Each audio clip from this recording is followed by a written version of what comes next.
নমস্কার বন্ধুরা, সবাইকে শুভ সকালের অনেক অনেক শুভেচ্ছা। তোমাদের রিকোয়েস্টে তোমাদের পছন্দের ধারাবাহিক দুই শালিকের আজকের পর্বের রিভিউ নিয়ে আমি পৌঁছে গেছি তোমাদের সামনে। বাংলা সিরিয়াল সমাচারে তোমাদের সবাইকে স্বাগত জানিয়ে আজকের পর্বের রিভিউ আমি শুরু করছি। শুরুতেই তো ওদিকে ঝিলিক প্রায় বুঝেই গেছে যে কোনটা নকল আঁখি, বলেই দিল যে পর থেকে এসেছে সেই নকল আঁখি, আর সেটাই সত্যি। কি করে বুঝলো? যখন তার কাছে তার বরের মানে গৌরবের ফোন এসেছিল রাতের বেলা, তখন যে আসল আঁখি সে বলেছিল মনে হয় গৌরব ফোন করেছে, আর যে নকল আঁখি সে হঠাৎ করে পিয়ারকে নাম নিয়েছিল। পিয়ারকেও তো হতে পারে, তো এত পিয়ারকে করছে কেন? এমন নয় তো যে পিয়ারকে পাঠিয়েছে তাকে। সেই থেকেই সন্দেহটা আরও গুরুতর হয়েছিল ঝিলিকের। তো ঝিলিক তো গৌরবকে বলে যে ভালো করে তাদের ছবি তুলে রাখতে, যাতে সকালবেলা ধরতে পারে। আর এদিকে তো দেবার অবস্থা খারাপ, একবার এই হাত ধরে টানছে, একবার ওই হাত ধরে টানছে। কার কাছে যাবে, কার কাছে থাকবে, কার কাছে খাবে, কিছুই বুঝে উঠতে পারছে না। এদিকে তো ঝিলিককে গৌরবের সাথে বেরোতে দেখে তার মানে আগের মা বলছে আর কি যে তুই এখানে ছিলি গৌরবের সাথে? বলে হ্যাঁ আমি এখানে ছিলাম, এখন আমাকে যেতে হবে নকল আঁখিকে ধরতে। বলে না না, ওইসব ঝামেলায় তোকে পড়তে হবে না, আমি ওই ঘটি বাবাকে ডেকেছি, সেই সব কিছু করে দেবে। বলে তোমার ওই ঘটি বাবা আসার আগে আমি নকল আঁখিকে ধরে ফেলবো। এই বলে গৌরবকে নিয়ে বেরিয়ে পড়ে। এদিকে তো আঁখি এসেছে তার মায়ের কাছে, বলছে মা নকল আঁখি কই গো? বলে সে আমি কি করে জানবো। বলে দেখো না, দেবাকেও দেখতে পাচ্ছি না, মনে হয় দেবাকে নিয়ে পালিয়েছে। বলে কি বলছিস রে? এরপরে তো আঁখি এসেছে তার মায়ের কাছে, জিজ্ঞাসা করছে যে মানে দেবা কই? বলে কি করে জানবো। বলে আরে কাকি কই নকল আঁখি? বলে সেটা আমি কি করে জানবো। বলে দেখো না, দেবাকেও দেখতে পাচ্ছি না, নকল আঁখিকেও, মনে হয় দেবাকে নিয়ে পালিয়েছে, আমাকে খুঁজতে যেতে হবে। আর বলো তো আমার মা বাবা কোথায়? তখন বলছে মানে মনে মনে এই মা ভাবছে যে এই নকল আঁখি না তো আমার কাছ থেকে কথা বের করার চেষ্টা করছে, না একে কিছু বলা যাবে না। বলে ও তোকে চিন্তা করতে হবে না, আমি তোর মা বাবাকে ঠিক জায়গায় রেখে এসেছি। বলে ও আচ্ছা ঠিক আছে। এই বলে যখন যাচ্ছে, বলছে কোথায় যাচ্ছিস? বলে দেবাকে খুঁজতে যেতে হবে না? বলে না না, তোকে এখন কোথাও যেতে হবে না, তুই আয় আমার সাথে।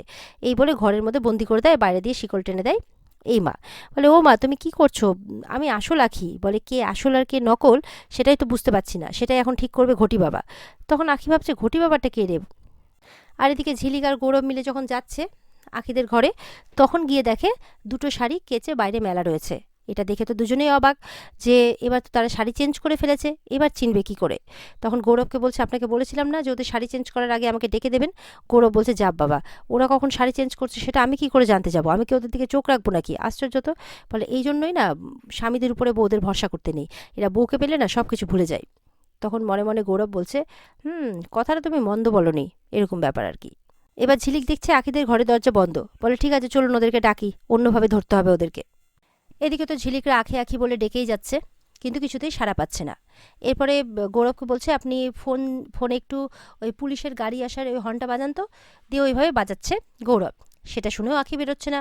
বলে দেখ আমি কিন্তু পুলিশে খবর করে দিয়েছি, এবার কিন্তু বেরোতেই হবে, বেরো। কিছুতেই বেরোই না। দরজা নক করার পর অনেকক্ষণ পর দেখা যাচ্ছে দেবা বেরিয়ে আসছে, দুহাত লাল করে। তখন তো ঝিলিক বলছে এ কি করলি তুই? আমার বোনকে মেরে ফেললি, নকলকে আসল ভেবে আর আসলকে নকল ভেবে আমার আসল বোনকে মেরে ফেললি, এটা কি করলি তুই দেবা? বলে আরে দাঁড়া তো, আমি কাউকে মারিনি, দুই আঁখির মধ্যে কোনো আঁখি বাড়িতে নেই। আমি তো স্নান করে চুল আঁচড়াচ্ছিলাম, তখন আলতার বোতলটা পড়ে গেল আর আমি ওটাই পরিষ্কার করছিলাম এতক্ষণ ধরে, ওই জন্য দরজা খুলতে দেরি হলো। তখন বলছে কি? গৌরব বলছে না তুমি মিথ্যে কথা বলছো, আমি এক্ষুনি পুলিশকে ফোন করছি। এবারে দেবা বলে আরে না, গিয়ে দেখো আঁখি নেই ভেতরে। তো যাই হোক, এরকম কথাবার্তা হওয়ার পর গৌরব বলছে তাহলে এবার আমি কি করি এখানে দাঁড়িয়ে, আমি তাহলে রেডি হয়ে বেরিয়ে পড়ি। তখন ঝিলিক বলছে হ্যাঁ আপনি বরঞ্চ বাড়ি চলে যান। তখন গৌরব সেই মতো করে বাড়ি যাচ্ছে। যেতে যেতে ওদিকে দেখা যাচ্ছে যে ঘটি বাবা চলে আসছে, আর ঘটি বাবার সাথে ধাক্কা লেগে যায় গৌরবের। ঘটি বাবা মনে মনে বলছে আরে এ তো গৌরব স্যার, যদি আমাকে দেখে চিনে ফেলে। মানে গৌরবদেরই চেনা জানা কেউ এরকম ঘটি বাবা সেজে এসছে। গৌরব যখনই তাকে দেখতে আছে সে মুখটা ঘুরিয়ে নিচ্ছে। তখন বলছে যে আচ্ছা আপনি কে বলুন তো, আপনি কি সেই ঘটি বাবা?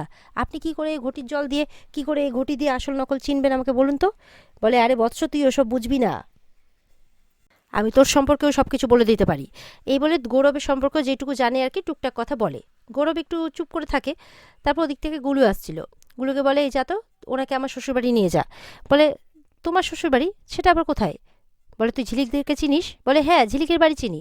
বলে তাহলে ঝিলিকের বাড়িতে নিয়ে যা। বলে হ্যাঁ ঝিলিকের বাড়ি তো চিনি, কিন্তু আপনার শ্বশুরবাড়ি কিন্তু চিনি না। বলে যেটুকু বলছি সেটুকু কর, যা নিয়ে যা। তারপর বলছে আচ্ছা ঝিলিকের কী হন আপনি? বলে বললাম তো যেইটুকু বলছি সেইটুকু কর, যা নিয়ে যা। এরপর তো গুলো নিয়ে চলে যায়, আর গৌরব বাড়ির জন্য বেরিয়ে পড়ে। এদিকে দেখা যাচ্ছে নকল আঁখি চুপ করে কারো একজনের সাথে দেখা করতে যাচ্ছে। গাড়িতে বসে রয়েছে আর কেউ নয়, গাড়িতে বসে রয়েছে রাইমা। রাইমার সাথে গাড়িতে উঠে চলে যায় নকল আখি। এদিকে দেখা যাচ্ছে পিয়ারকের সাথে দেখা করতে গেছে নকল আখি। সেখানে গিয়ে তো আখিকে মারার প্ল্যান হচ্ছে। তখন নকল আখি বলছে যে আখিকে মারা অতটা সহজ হবে না। তখন পিয়ারকে বলছে শুধু টাকাকে ভালোবাসো, এমনি কি টাকা দিয়ে এতগুলো টাকা খরচ করে তোমাকে আমি এখানে এনেছি কাটা দিয়ে কাটা তুলবো বলে, এরকম কথা বলছে পিয়ারকে। এদিকে তো গৌরবের মা কাপড় টাপড় গোছাচ্ছে। তখন সেখানে পলি তো এবার গৌরবের মাকে বলছে যে কি ব্যাপার, গৌরব কোথায়, গৌরবকে দেখতে পাচ্ছি না। তখন গৌরবের মা বলছে যে ও এখনো আসেনি। বলে আসেনি মানে, ও কোথায় আছে, সে ও বস্তিতে? বলে হ্যাঁ, আমি মা হিসেবে আমার প্রতি যেরকম ওর কর্তব্য আছে সেরকম স্বামীর প্রতি ওর বউয়ের, মানে স্বামী হিসেবে বউয়ের প্রতি ওর একটা কর্তব্য আছে।